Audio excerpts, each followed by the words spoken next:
नमस्कार दोस्तों, राजस्थान नौकरी अड्डा में आप सभी का स्वागत है। दोस्तों, सबसे पहले आप सभी भाई बहनों को मेरी ओर से स्वतंत्रता दिवस की बहुत बहुत शुभकामनाएं। आज़ादी का ये दिन आप सभी को बहुत बहुत मुबारक हो। और दोस्तों, इस वीडियो में हम बेसिकली काफ़ी बच्चे इस बात को लेकर परेशान हैं कि उनकी गति नहीं बढ़ पा रही है। पहले भी मैंने इससे रिलेटेड वीडियो बनाए थे, लेकिन उसके बावजूद भी काफ़ी बच्चे अभी तक अपनी स्पीड नहीं बढ़ा पा रहे हैं। और क्या कारण है कि उनकी स्पीड नहीं बढ़ पा रही, उन सभी के बारे में हम इस वीडियो में बात करेंगे। तो दोस्तों, स्टार्ट करते हैं। सबसे पहले बात करेंगे कि स्पीड क्यों नहीं बढ़ पा रही है उनकी। तो दोस्तों देखिए, कई बच्चे ऐसे हैं जिनकी स्पीड 70, 80 और 90 के आसपास है। 100 या 100 अबाउ स्पीड बहुत कम बच्चों की हो पाती है, क्योंकि इसमें निरंतरता और एक्यूरेसी के साथ आप करते हैं तो वो बनाए रखना बहुत मुश्किल होता है स्टेनोग्राफी में। यानी आप एक दिन भी अगर आपकी स्टेनोग्राफी की प्रैक्टिस छोड़ देते हैं तो उससे काफ़ी डिफरेंस आ जाता है। आपके हाथ का फ्लो जो बनता है, डेली आप प्रैक्टिस करते हैं तभी बन पाता है। तो उसके लिए दोस्तों आपको क्या करना है, सबसे पहले बात करेंगे जिनकी अभी हाल फिलहाल 70 की जिनकी स्पीड है, वो कैसे एग्ज़ाम तक, यानी कि आज से मानकर चले तो लगभग 2 महीने के आसपास आपको समय तो मिलेगा ही स्किल के लिए। तो 70 वाले जो बच्चे हैं उनको क्या करना है, सबसे पहले ये आपको आपके जो जिस भी लिपि से आप है, आपको वो सारे शब्द चिन्हों का ज्ञान पूरे मुंह ज़बानी रटे हुए आपको होना चाहिए। और जैसे ही आपको वो शब्द चिन्ह बोला जाए तुरंत आप उसको बना ले, इस तरीके का ज्ञान आपको उनका होना आवश्यक है। ये सभी के लिए लागू है, चाहे 80 की स्पीड हो, 90 की, 100 की या 110, सभी के लिए ये आवश्यक है। आपके लिए वो बहुत अहम भूमिका निभाते हैं। तो अब बात करते हैं 70 की स्पीड से आप 80 तक कैसे पहुँचे, 80 से 90, 90 से 100, ऐसे कैसे पहुँच सकते हैं आप। तो 70 की स्पीड वाले जितने भी अभ्यर्थी हैं उनको क्या करना है, सबसे पहले मैंने आपको बताया शब्द चिन्हों का एक कंठस्थ ज्ञान आपको होना चाहिए। उसके साथ ही दोस्तों आपको क्या करना है, डेली जो आपका न्यूज़पेपर आता है उसमें, चाहे वो जनसत्ता हो या राजस्थान पत्रिका हो या आपके घर जो भी कोई हिंदी न्यूज़पेपर आता है, तो आप उसमें से वर्ड्स कलेक्ट करिए। यानी कि जो जो वर्ड्स की आपको आउटलाइन बनानी नहीं आती है, उन सभी वर्ड्स की, यानी कि लगभग 50 से 100 वर्ड आप डेली उनमें से निकालिए और उनकी आउटलाइन की प्रैक्टिस कीजिए। यानी कि एक वर्ड 50 वर्ड आप निकालते हैं तो 50 वर्ड में से प्रत्येक वर्ड की 50-50 बार आउटलाइन की प्रैक्टिस कीजिए। बाद में यदि वो शब्द आपके सामने आएगा तो आपको किसी प्रकार की दिक्कत नहीं होगी और आपकी इसी तरह स्पीड इंक्रीज होती रहेगी। और स्पीड इंक्रीज करने के लिए सबसे ज़रूरी चीज़ है, आप सबसे पहले यदि आप 70 की स्पीड पे अनसीन पैसेज लिखते हैं तो आपको सीन पैसेज करके आपको 70 की जगह 80 की स्पीड पर आपको उसको लिखना है। यानी कि आप 80 की स्पीड पर सीन पैसेज तैयार करें, फिर उसको आप लिखें, तो आपकी धीरे धीरे आपकी स्पीड 80 की बनने लगेगी, हाथ का फ्लो बनने लगेगा और आप अनसीन में भी 80 की स्पीड पर लिखने लगेंगे। तो यही प्रक्रिया है आगे बढ़ने की। 70 की स्पीड से 80 तक पहुंचने के लिए आपको साथ साथ में सीन पैसेज दिन में एक तो लिखना ही चाहिए, ताकि आपकी स्पीड अच्छी बन सके। उसके लिए आपको जो रामधारी गुप्ता की बुक आती है, फर्स्ट पार्ट खंड फर्स्ट आता है, वो आप कर सकते हैं। सेकंड वॉल्यूम आप कर सकते हैं, दोनों में से कोई भी आप कर सकते हैं। या फिर डेली जो मंथली मैगजीन्स आती है हिंदी के लिए, मासिक पत्रिका जो आती है, उसको भी आप कर सकते हैं। उसमें काफ़ी सरल और स्पीड बढ़ाने के लिए आपको मैटर दिया होता है, तो उसमें से करेंगे तो आपके लिए निश्चित तौर पर फ़ायदेमंद रहेगा। अब बात करते हैं 80 की स्पीड के लिए। तो 80 की स्पीड के लिए और 90 की स्पीड के लिए सभी के लिए यही प्रक्रिया आपको हमेशा रखनी है।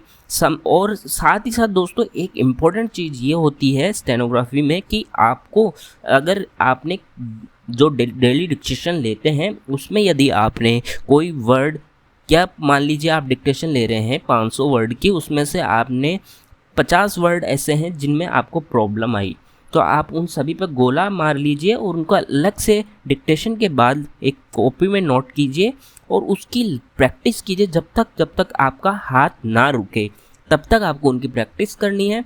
फिर आगे यदि वो डिक्टेशन के दौरान वर्ड्स आते हैं तो आपका हाथ कभी भी नहीं रुकेगा, और यदि आपका हाथ नहीं रुकता है तो आपकी गति निश्चित तौर पर बढ़ जाएगी।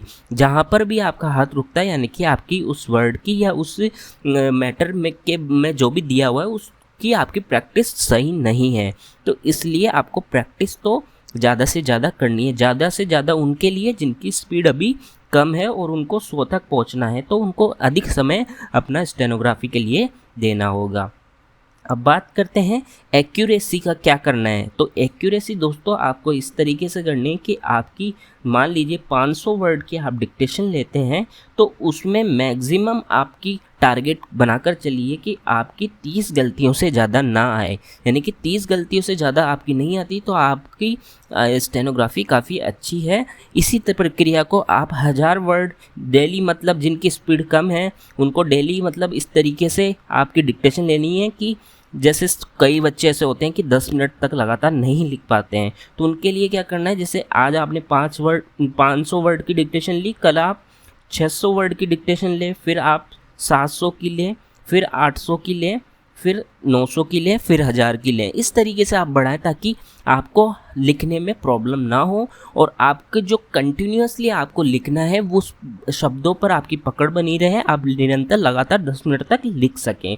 तो ये चीज़ें आपको प्रैक्टिस करनी है। लगातार आप 10 मिनट का लिखना मतलब एकदम से आप लिखेंगे तो वो बहुत मुश्किल होता है। इसके लिए आपको प्रैक्टिस और धीरे धीरे सीढ़ी पर जिस प्रकार से चढ़ा जाता है उस प्रकार से ही आप स्पीड और आपके शब्दों के ज्ञान को बढ़ा सकते हैं, यानी कि धीरे धीरे ही आप बढ़ा सकते हैं। और सबसे इम्पोर्टेंट स्टेनोग्राफी में होता है लगातार आपको प्रैक्टिस करना। यदि आप प्रैक्टिस करते हैं डेली और आपके जो शब्दों में जिनमें मुश्किल होती है आपको उनको नोट करते हैं, उनकी प्रैक्टिस करते हैं रेगुलर, तो आपको किसी भी प्रकार की कोई प्रॉब्लम नहीं होती है। अब दूसरी बात यह है जिनकी 100 की स्पीड है लेकिन वो 100 में तो लिख तो लेते हैं लेकिन उनकी आउटलाइंस बिगड़ जाती है, तो उसके लिए आपको क्या करना है दोस्तों, 100 की स्पीड पर आप लिखते हैं तो आपको भी वही सेम प्रक्रिया, यानी कि 100 पर आप लिखते हैं तो 105 पर लिखिए। कोई बात नहीं है, 2-4 दिन आपकी आउटलाइंस बिगड़ेगी, लेकिन वो बिगड़ने का एक प्रमुख कारण ये होता है कि आपका हाथ का जो कंफर्टेबल आपका हाथ रहता है वो उससे कम की स्पीड पर रहता है, इस वजह से आपकी आउटलाइंस बिगड़ जाती है। तो इसलिए आपको 4-5 दिन या 6 दिन या 1 वीक तक आपको ज़्यादा स्पीड में लिखना है, ताकि आपका जैसे आप 100 पे लिखते हैं तो 105 पर ज़रूर लिखें ताकि आपका उसके हिसाब से कंफर्टेबल ना रहे। आपको यदि 105 पर भी बोला जाए तो आप 105 पर भी लिख सकते हैं। तो अगर 100 पे बोलेंगे तो 100 पे तो आप लिख ही पाएंगे, तो आपके वर्ड्स स्किप नहीं होंगे, और अगर कोई नया वर्ड आएगा तो हो भी जाएगा, तो कोई बड़ी बड़ी बात उसमें नहीं होती है। तो ये प्रमुख चीज़ें आपको ध्यान रखनी है। और सबसे बड़ी बात है एक स्टेनोग्राफर के लिए आपको डेली न्यूज़पेपर पढ़ना चाहिए। डेली न्यूज़पेपर आप पढ़ेंगे तो आपके जो समसामयिकी के मुद्दे होते हैं उनके बारे में आपको ज्ञान रहता है कि वर्तमान में क्या कुछ हमारे आसपास घटित हो रहा है, उन चीज़ों का आपको ज्ञान होना अत्यंत आवश्यक है। यानी कि आपको पता होना चाहिए कि हमारे राज्य का मुख्यमंत्री कौन है, हमारे देश का प्रधानमंत्री कौन है, राष्ट्रपति कौन है, सेनाध्यक्ष कौन है, ये सब चीज़ों के बारे में हमें पता होना चाहिए। और वर्तमान में जो चर्चित मुद्दे हैं उनके बारे में आपको थोड़ा बहुत ज्ञान होना आवश्यक है। जैसे कई मुद्दे अभी हाल फिलहाल 2 सालों में घटित हुए हैं, आपको पता है कि एक तो अनुच्छेद 370 का है, एक आपका कोरोना का है, एक आपका ICMR का जो कोरोना वैक्सीन का है उससे रिलेटेड है, और किसान आंदोलन से रिलेटेड है। तो ये इस तरीके के कुछ मुद्दे हैं, इनसे संबंधित जितनी भी आप शब्द हैं उनको नोट कर लीजिए।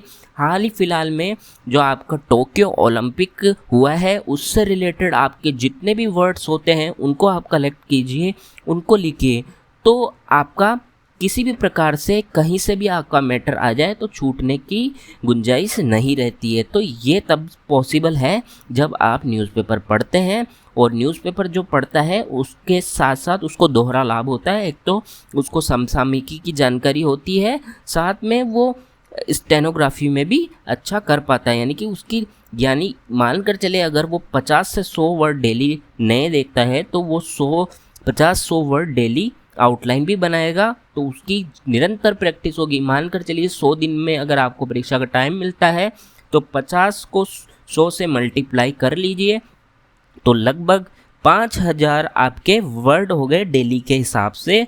तो 5000 वर्ड्स तो आपके पूरे, ये मानकर चले आपकी डिक्टेशन होगी उसमें ही मिल जाएंगे आपको। जो आप आज से भी अगर वर्ड कलेक्ट करना स्टार्ट करेंगे तो उन्हीं में से आपको डिक्टेशन में जो आपको एग्ज़ाम में मिलेगी उसी में से आपको सारे वर्ड्स मिल जाएंगे। जय हिंद, जय भारत।